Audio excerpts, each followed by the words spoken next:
आज का मेरा ब्लॉग है मुख्तलिफ रेलवे लाइंस जिस पर रेलवे फाटक नहीं होता लेकिन बहुत ज़्यादा ट्रैफिक गुजरी होती है।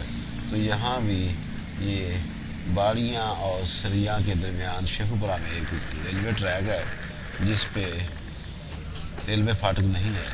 इसकी वजह से बहुत सारे एक्सीडेंट होते हैं। लेकिन मैं यहाँ सुबह की सैर करने आता हूँ तो आपको भी परिंदों की चहचहाट और मॉर्निंग वॉक का नज़ारा दिखाता हूँ।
यहाँ एक खूबसूरत अमरूद का बाग है और एक खूबसूरत दरख्त जो इस माहौल को बहुत ही पुरलुत्फ़ बना देता है।